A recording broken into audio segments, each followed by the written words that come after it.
이선화교육학 합격자 사례 발표를 하게 된 김소희라고 합니다. 이렇게 합격자 발표라는 자리로 선생님들을 만나뵐 수 있게 되어서 정말 영광입니다.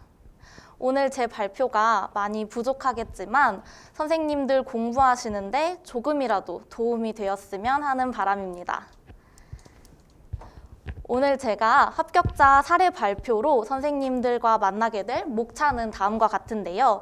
먼저 첫 번째로 제 소개를 잠깐 드리고 1년간 제가 어떻게 공부했는지 말씀드리고 Q&A 질문을 몇 가지 답변 드리고 서울 2차 준비 방법을 설명드리고 싶었으나 오늘은 시간 관계상 조금 어려운 부분이 있을 것 같아 1차 시험을 마치고 기회가 된다면 제가 나와서 다시 2차 준비 방법을 설명드리도록 하겠습니다.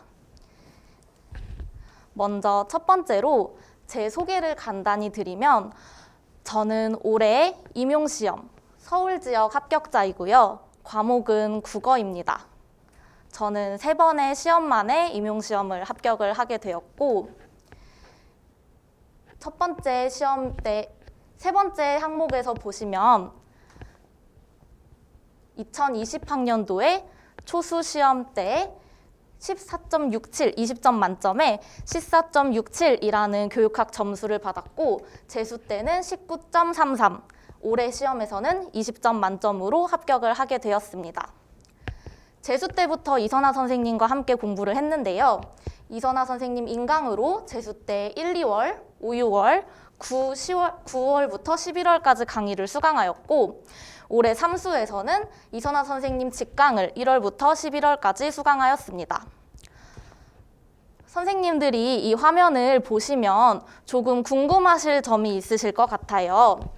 재수 때 19.33이라는 나쁘지 않은 점수를 받았음에도 불구하고 왜 삼수 때 1월부터 11월까지 강의를 들었을까를 궁금해 하실 것 같은데 제가 재수 때 교육학 공부를 하긴 했지만 10월에서 11월 사이에 몰아쳐서 벼락치기로 공부를 했습니다. 다소 부끄럽지만 좋은 점수를 받긴 했지만 운이 좋았다고 생각을 했고 또 교육학 공부를 시험 직전에 몰아서 하다 보니 전공 공부에 힘을 쏟아야 할 막판 시기에 교육학 공부에 너무 많은 집중을 하게 되었고 이 점이 시험 직전에 저를 너무 불안하게 했던 요소 중에 하나였습니다.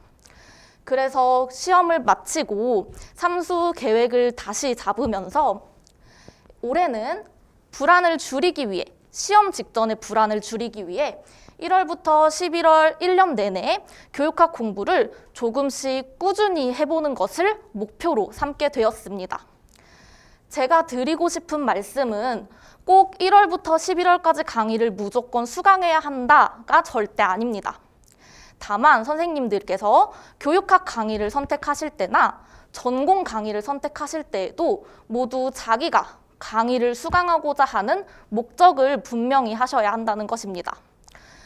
저는 불안을 줄이기 위해 라는 목적을 가지고 1년 동안 강의를 들었고 선생님들께서는 교육학 강의는 모두들 다 들으니까 라는 생각을 가지고 듣지 마시고 이 강의를 통해서 선생님들이 무엇을 얻어 가실 것인지를 생각하면서 강의를 수강을 하셨으면 좋겠습니다. 다음은 1년간의 제 공부 방향을 소개를 해드릴 건데요. 합격하신 선생님들이 여러분이 계시고 여러분의 선생님마다 모두 각자 다른 공부 방법을 가지고 계실 거예요.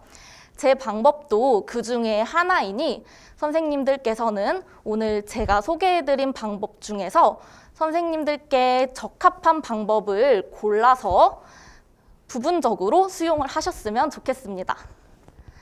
커다란 제 공부 방향은 이렇고요.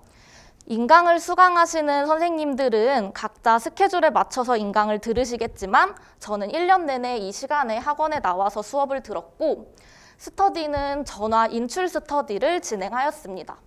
이 부분은 이후에 계속 설명드리겠습니다.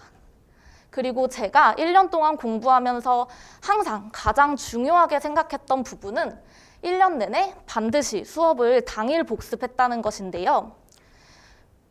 물론 몸이 너무 힘들고 가족 간에 일정이 있을 때나 당일 복습을 하지 못하는 경우도 생길 수 있습니다. 그렇지만 그럼에도 꼭 다음 날까지는 수업 복습을 마무리하려고 했습니다.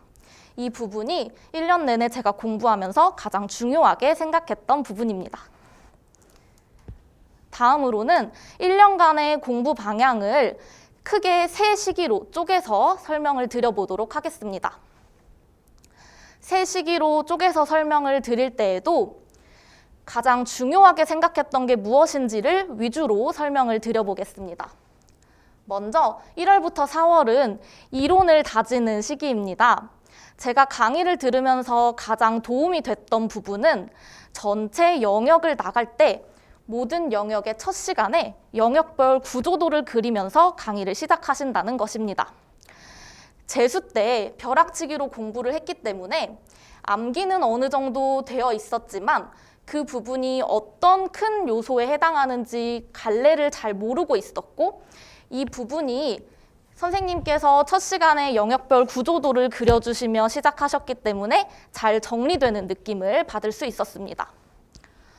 또 앞서 제가 1년 동안 공부하면서 가장 중요하게 생각했던 것이 복습을 매일 했다는 것인데요.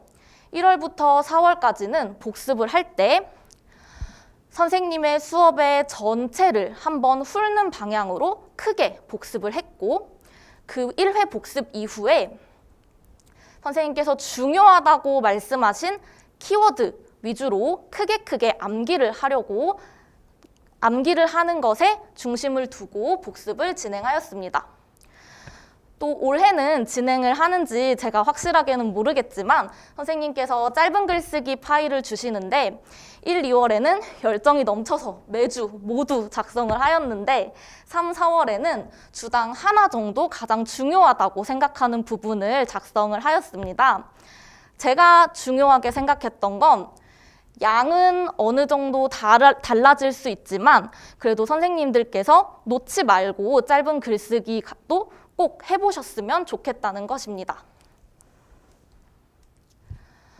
다음으로 5월부터 8월까지는 기출문제 강의를 듣고 또 문제풀이 강의를 들었는데요. 1월에서 4월에 비해서 세부적인 암기가 필요해지는 시기입니다.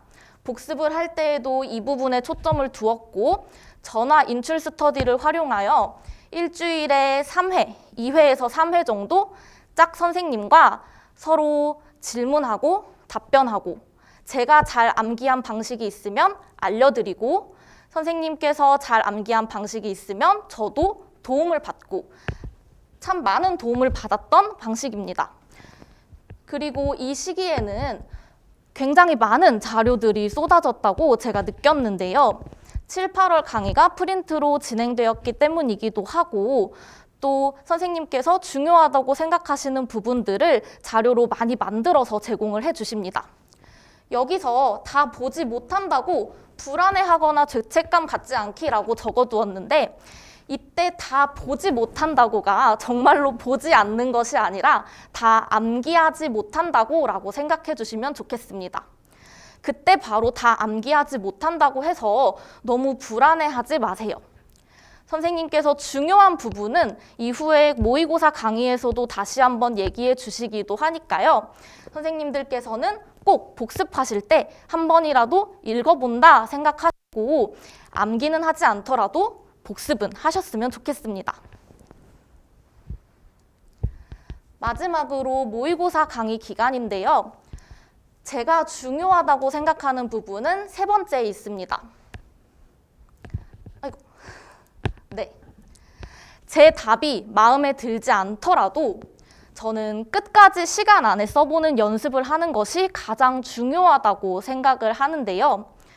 선생님들께서 이 부분을 9월, 11월 모의고사 기간에 많이 느끼실 것 같아요. 문제를 딱 받았는데 정말 아무것도 모르겠다. 나는 1년 동안 뭘 공부한 거지? 라는 느낌을 받으시는 경우도 있을 거라고 생각합니다. 그런데 제가 시험장에 가보니 제가 알고 있던 내용도 당황을 하다 보면 확신이 들지 않는 경우가 생기기도 하고 또 시험장에 가보니 정말 처음 보는 것 같은 느낌을 받는 경우도 있더라고요. 그래서 연습을 하실 때에도 시간 안에 당황하시더라도 또 내 답이 마음에 들지 않더라도 끝까지 써보는 연습을 하는 것이 중요하다고 생각합니다. 그리고 이때 끝까지 써보는 연습을 하실 때에도 꼭 문제의 조건에 맞게 끝까지 써보는 연습을 해보셨으면 좋겠습니다. 저는 이 부분이 시험장에서 가장 도움이 되었다고 느끼는 바입니다. 또 대표 첨삭 기회를 적극 활용하기라고 적어두었는데요. 아마 수업 시간에 선생님께서 말씀을 하실 거예요. 대표 첨삭을 받기를 원하시는 분들은 답안을 제출해달라라고 말씀을 하십니다. 제출한 답안이 모두 대표 첨삭 기회를 받는 건 아니지만 그 중에서 이야기해볼 만한 답안들을 가지고 선생님이 수업 시간에 말씀을 해주세요. 이때 제 답안이 부끄럽더라도 한번 대표 첨삭을 받는 기회를 가지게 되면 수업 시간에 선생님이 내 답안을 보고 다른 선생님들이 내 답안에서 꼭 배워가야 할 것들, 내 답안에 장점이 되는 부분을 얘기해 주시고 또 이 부분은 꼭 고쳐야 한다라는 부분도 말씀을 해 주십니다. 선생님께 첨삭을 받을 때 메일로 글로 첨삭을 받는 것도 물론 너무 좋지만 대표 첨삭 기회를 통해서 제 답안을 선생님께서 수업 시간에 말로 설명을 해주시는 기회는 저는 굉장히 중요하고 또 많이 도움이 됐다고 느꼈기 때문에 이거는 선생님들마다 한 번만 가능하다고 알고 있는데 이 기회를 꼭 적극 활용하셨으면 좋겠습니다. 그리고 마지막에 적혀있는 단권화 부분도 선생님들께서 많이 궁금해하실 것 같아요. 단권화는 직접 하셔도 좋지만 저 같은 경우에는 요약노트에 단권화를 진행했는데요.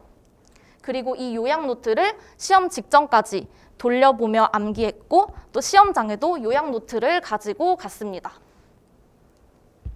제 요약노트의 일부분인데요.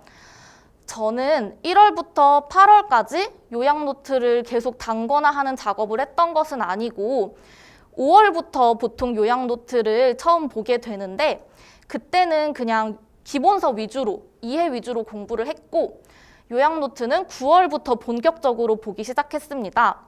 9월에 모의고사를 보면 모의고사에 나온 내용을 요약노트에 옮겨 적었습니다.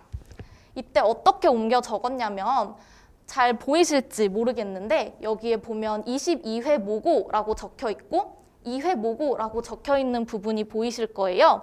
모의고사에 나온 내용을 몇 회에 나왔다 적어두기도 했고 또 모의고사의 해설지에 나온 부분이 요약노트에 없는 부분들이 있어요. 그럼 그 부분을 포스트잇을 붙여서 기억할 만한 부분이다 라고 생각이 될 경우 적어놓고 계속해서 보려고 노력했습니다. 이렇게 16회 모고, 24회 모고 이렇게 적혀 있는 부분 확인하실 수 있고 또 이 부분은 이때 24회 모의고사가 이해중심 교육과정에서 교사의 역할이 무엇이냐를 물어보고 그거에 해당하는 답변이었는데요. 이런 경우도 반드시 암기되어야 할 부분은 아니지만 여러 번 보시다 보면 선생님들께서 다른 곳에도 활용하실 수 있는 부분들입니다. 그래서 저는 이런 것들도 적어놓고 요약노트를 복습하면서 여러 번 보려고 했습니다. 이렇게 모의고사에 나온 내용을 중심으로 요약노트를 단권화하고 이를 9월부터 11월 동안 계속 반복해서 보다 보면 선생님들께서 따로 단권화를 하는 게 부담스러우시는 분들의 경우 많은 도움이 될 것이라고 생각해서 한번 소개를 해보았습니다. 다음으로는 Q&A로 받은 질문 몇 가지만 말씀드리고자 하는데요. 매일 공부 시간은 어느 정도 되었나요? 라는 질문이 있었습니다. 저는 공부 시간을 재면서 공부를 하는 스타일은 아니었고 1월부터 4월 동안 제가 가장 집중이 잘 되는 효율적인 루틴을 찾으려고 노력했고 그 루틴대로 쭉 공부를 해 나간 경우입니다. 그래서 항상 이 시간 동안 풀로 집중해서 공부했습니다는 아니지만 적어도 이 시간에는 책상에 앉아 있으려고 노력했고 대부분 이 시간 동안은 공부를 열심히 했던 것 같습니다. 네, 이렇게 한번 보시면 될 것 같고요.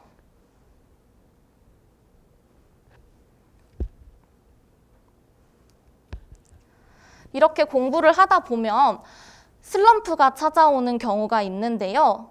저는 평소에 스트레스를 잘 관리하는 것도 중요하다고 생각합니다. 이전에 제 공부 시간을 보시면 이 이후로 공부 시간이 적혀있지 않은 것을 보실 수 있는데요. 이때는 저는 운동을 하거나 제가 야구를 좋아하는데 야구 경기를 보거나 이렇게 취미를 갖는 경우도 있었습니다. 매일 그런 것은 아니지만요. 그래서 쉴 때는 확실히 쉬어주는 것도 스트레스를 관리하는 방법이라고 생각합니다. 그럼에도 불구하고 슬럼프가 찾아오는 시기가 있는데요. 이때는 잠깐 거리를 두고 생각해 보시는 것도 방법이라고 생각합니다. 이때 거리는 공부와의 거리인데요. 매일 반복되는 나의 일상, 공부와의 잠깐의 거리인데요. 저 같은 경우에는 체력이 많이 떨어지고 지칠 시기인 5월 말 즈음에 감사하게도 기회가 닿아서 집 근처의 학교에 일주일 동안 시간 강사로 나갈 수 있던 기회가 있었습니다. 이렇게 제 반복되는 일상과 잠깐 거리를 두고 생각할 수 있는 좋은 기회를 가지다 보니 또 학교 현장에 나가서 학생들과 마주하며 수업을 하다 보니 제가 왜 시험 준비를 하려고 했는지 다시 한번 동기부여가 되는 경험이 있었습니다. 선생님들께서도 꼭 시간 강사, 학교 경험 이런 게 아니더라도 공부와 내 반복되는 일상과 짧은 시간, 거리를 두고 생각해 보시는 경험도 슬럼프를 극복하는 데 도움이 되실 수 있으리라 생각합니다. 다만 시험 직전에 찾아오는 슬럼프의 경우에는 그것보다는 제 개인적으로는 합격 후에 어떤 점이 좋을지, 합격 후에 무엇을 하고 싶은지 등의 동기부여가 될 만한 점을 생각해 보시는 것도 좋으리라고 생각합니다. 마지막으로 제가 1년 동안 공부하면서 가장 중요하게 생각했던 멘탈적인 부분은 부정적인 생각을 긍정적인 생각으로 바꾸는 것인데요. 저는 생각하는 대로 행동이 나온다고 믿기 때문에 선생님들께서 공부를 하시다 보면 늘 부정적인 생각이 찾아오지 않을 수는 없다고 생각을 해요. 저 같은 경우에도 이번에도 떨어지면 어떡하지? 재수 때 저는 소수점 차이로 떨어졌는데요. 그때가 운이 좋았던 거고 이번에는 더 큰 점수 차로 떨어지면 엄마 아빠 얼굴을 어떻게 보지? 이런 식으로 부정적인 생각이 들 때가 저도 있었습니다. 그러나 그 부정적인 생각의 끝은 분명히 긍정적으로 마무리를 해주셔야 한다고 생각해요. 조금 역설적으로 느껴지실 수도 있을 것 같은데 저는 애써 저 스스로에게 최면을 걸면서 아니야, 할 수 있어. 올해는 붙을 수 있어. 내가 이렇게까지 열심히 하는데 올해는 당연히 잘 될 거야. 내가 아는 부분에서 다 나올 거야. 지금 하는 대로 하면 돼. 이렇게 긍정적인 생각을 계속 하면서 생각을 마무리 지으려고 노력했습니다.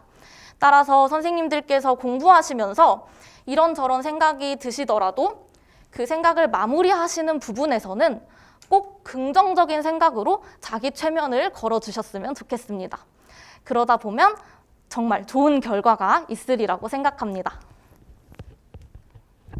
그리고 이 부분은 제가 또 추가적으로 공부할 때 내가 미리 알았으면 좋았겠다라고 생각하는 부분인데요.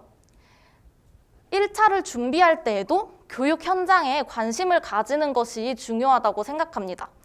최근에 교육학에서도 그렇고 2차에서도 그렇고 지금의 교육 현장에 얼마나 관심을 가지고 있는지를 물어보는 문제가 나온다고 생각해요. 따라서 행복한 교육, 지금 서울 교육 같은 교육 잡지를 읽어보시거나 아니면 이 부분이 너무 부담스러우실 경우 교육청 유튜브만 보시더라도 혹은 다른 교사 선생님들께서 만든 유튜브만 보시더라도 저는 큰 도움이 되리라고 생각합니다. 또 이 부분을 보실 때 그냥 단순히 읽어보시는 것이 아니라 보시면서 나라면 학교 현장에서 이렇게 하고 싶다라는 부분도 한 번만이라도 생각을 해보시면 정말 큰 도움이 되리라고 생각합니다. 그리고 이 부분은 늘 잘 알고 계시겠지만 또 체력도 잘 관리를 해주셔야 하고요. 이 그림은 굉장히 유명한 그림 중에 하나인데 김연아 선수가 방송에 나와서 무슨 생각을 하면서 스트레칭을 하세요? 라는 질문에 무슨 생각을 하냐, 그냥 하는 거지 라고 말씀을 하셨어요. 저는 이 부분이 나중에 시험을 끝나고 돌이켜서 생각을 해보니 이 부분이 참 중요했겠구나, 시험 공부를 하는 사람에게도 중요하겠구나 라고 느껴진 부분인데요. 그냥 특별한 생각 없이 공부를 내 일상으로 꾸준히 해 나가시다 보면 한 걸음 한 걸음 꾸준히 해 나가시다 보면 반드시 좋은 결과가 있으리라고 생각합니다. 이상으로 교육학 합격자 사례 발표를 마치겠습니다. 제 이름은 김소희이고요. 혹시 선생님들께서 이 사례 발표로 궁금증이 해결되지 않으시거나 혹은 공부하시다가 어려운 점이 있으시면 제가 가장 자주 확인하는 메일이니 이쪽으로 메일 보내주시면 제가 답변을 최대한 성심성의껏 드리도록 하겠습니다. 들어주셔서 감사합니다.